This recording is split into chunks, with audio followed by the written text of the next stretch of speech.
Good morning, everyone. I wanted to come on and talk about the full moon in Capricorn that happens early tomorrow morning. And it's interesting that on the last full moon in Capricorn, I remember saying this feels like a review of where Pluto has been through Capricorn. And I said that without realizing this full moon actually is conjunct Pluto.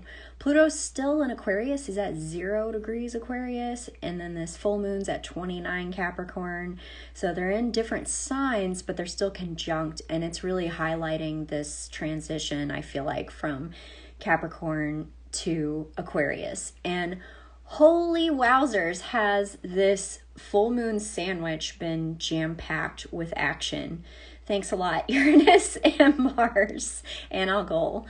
So some of the messages that are coming through, and this has been coming through over and over and over, is that the more things accelerate in our outer world, the more important it is to slow down. And this full moon and all of the things that have kind of been happening in this whole sandwich feel like they're trying to help us rebalance the feminine and the masculine. And I really feel the masculine being worked on right now.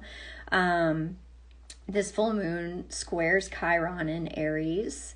Aries is ruled by Mars. And then there's a big trine to Mars and Uranus in Taurus. And Uranus is like this awakening energy. So with the, recent events on the world stage, we sort of had like a lot of aggression and perhaps even like unconscious aggression highlighted for us. And it feels like an invitation to heal that, or to ask, where is that coming from? And another invitation is also to start taking action on your dreams. Start taking action on what it is you're passionate about. And again, to take action in like slow, calculated ways, Capricorn, and to access your deep wisdom that you have within. We all have this like sage inside of us that we can access. And so I have been drawn to the chart of the U.S., which makes sense because this full moon and Pluto are conjunct the U.S.'s natal Pluto. So again, it's really highlighting this transition that the U.S. has been going through.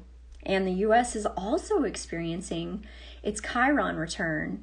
So its Chiron is in Aries.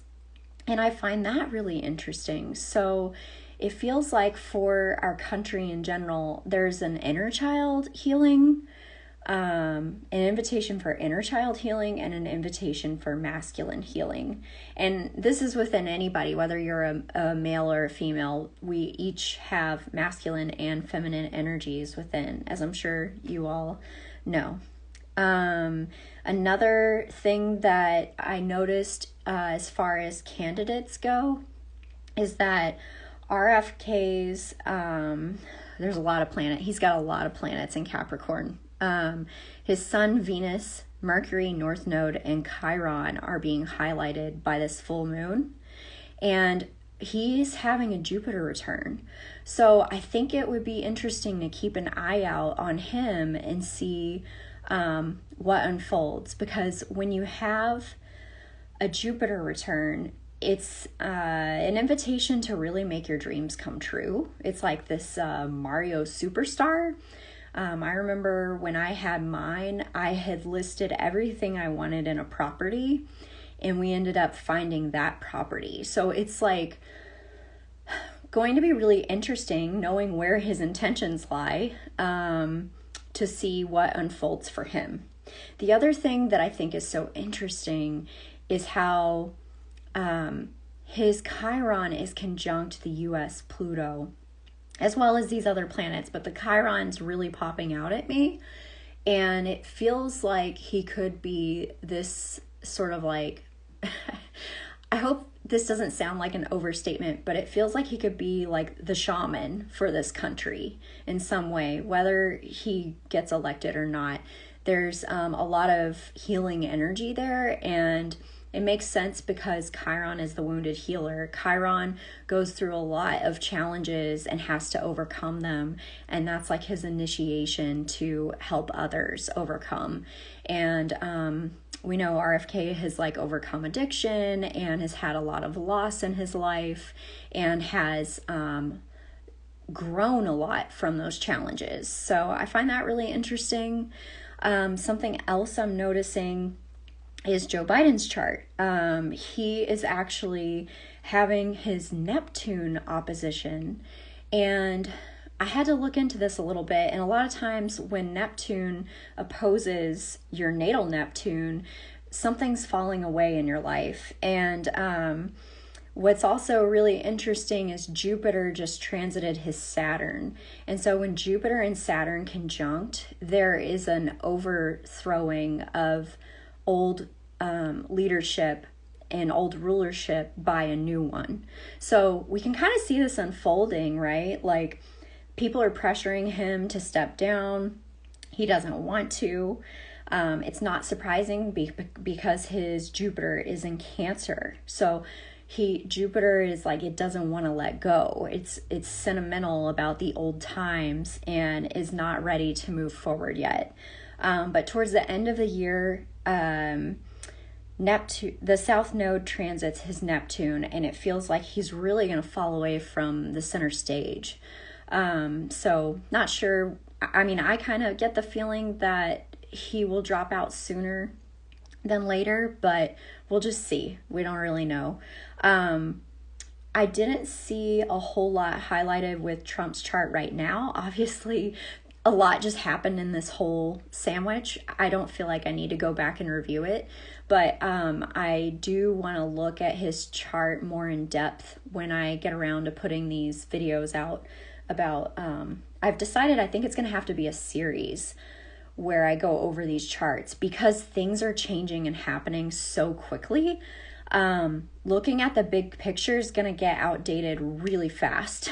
Like looking at a long timeline, if that makes sense, because when I began looking at all of this, there were certain events that hadn't unfolded yet, and just a lot has changed already. So I'm gonna pull a few cards. I got Rebecca Campbell's new Ancient Stones Oracle deck, and I love it because I love it for this full moon, especially because Capricorn is like stone, and in Cancer season, I'm always drawn to ancient stones.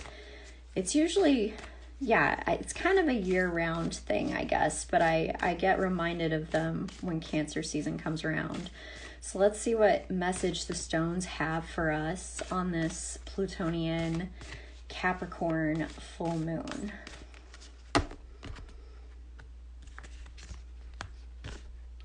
Not forgotten. Messages from spirit. Unbroken connection. Wow. I feel like a lot of ancestral energy in this card. And it feels very sacred. Like I actually feel the Cancer energy a lot with this card. I feel like it's emphasizing going within and really, like I was saying earlier, trusting that inner wisdom and that connection to spirit. I do want to read what this card says. Stones are among the longest lasting materials on the planet, so it's no wonder that for millennia we've used them to honor the memory of departed loved ones, from marking their burial place with a gravestone to placing pebbles as an act of remembrance.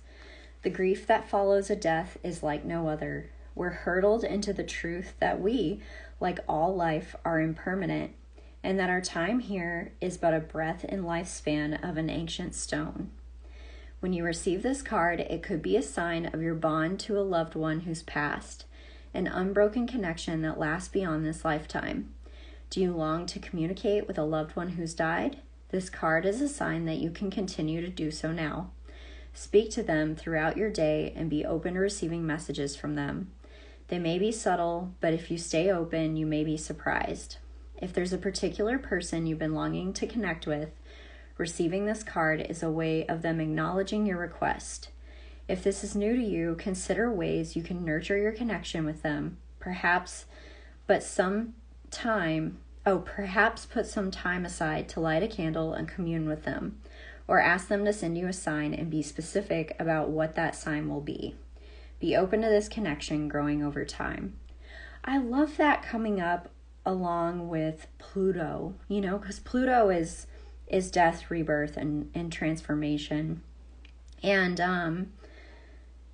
also I feel Capricorn is like the ancestors, and the stones really represent our ancestors. They hold all of this information from the past, and there's such an advantage to have like a team.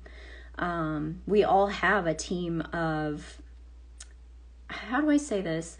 We all have a spiritual team, like people who may have passed on the other side, ancestors, galactic guides, elemental guides.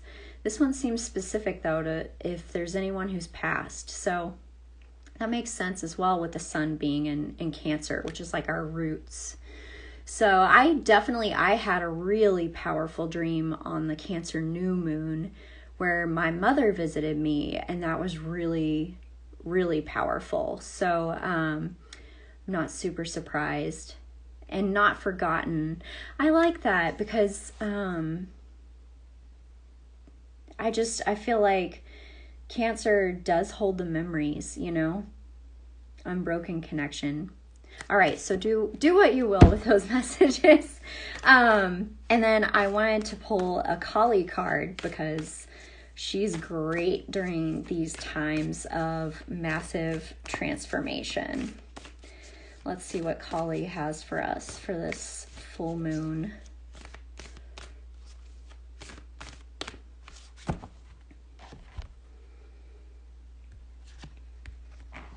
Lalita Tripura Sundari.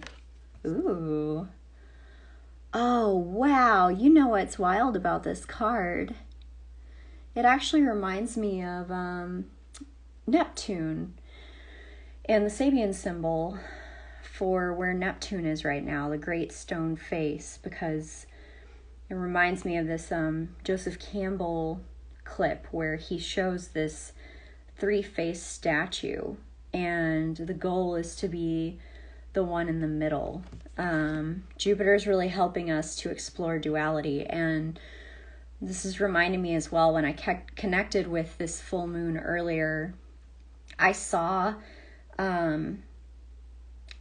someone on a boat, like going through the underworld, like on a river, and paddling through these underground tunnels. And then I saw the American flag, and I saw it got ripped in half, and then one half was turned upside down and it was sewn back together. And so that was a really interesting vision and metaphor that I'm still not completely sure what it means, but it obviously does represent two opposing sides, very opposing, but there's a stitching together. So perhaps that's part of the rebirth, and it's going to be something pretty different. Okay, so I want to see, I got a little sidetracked there, but that card lit up a lot. With luminous grace, she plays her ways into our hearts, softening hardness and despair, awakening the remembrance of light, of love, of joy. No matter what you have experienced, your heart shall be cleansed and released from ugliness, sorrow, and pain. Negative karmic legacies will be cleared away. Our divine sister goddess invites you to recognize her golden restorative beauty shining within your heart. Cultivate that which is worthy of such beauty, for this is your essential nature. Gracefully release all else with dignity. I love that. It's like a double ancestral message. Like, we can connect with the loved ones. We can also let go of the past karma. And perhaps when we let go of the past karma, that connection can grow even stronger. It's like we're doing it for ourselves, but we're also doing it for the generations who have passed. And I wanted to pull, I felt called to, oh, that flew right out, to pull a spirit animal for today. Oh, wow. Ooh, look at this. the cougar, assertive. In silence, you find power. Claim your leadership role and take action. You know where to go and what to do. You have the courage and confidence to succeed. I love that. That's such a beautiful confirmation of what was coming through earlier. And, and I love what really sticks out to me in this is in silence, you find power. And sometimes I also think, there's times where we need to choose whether to be silent or not. And that takes a lot of discernment to learn, right? But there can be so much power in not saying things sometimes. Sometimes you need to step back. And then also, a lot of us have suppressed our voices in the past, and we need to step up and say more things. So I just feel kind of an emphasis on that wisdom of knowing when and what to do. And I just love the encouragement of this new moon as well. It's like, you guys have really been through a lot, and it's like time to let go and time to move forward and create the new. So beautiful messages. I hope you all enjoy this full moon, and I'll talk to you soon.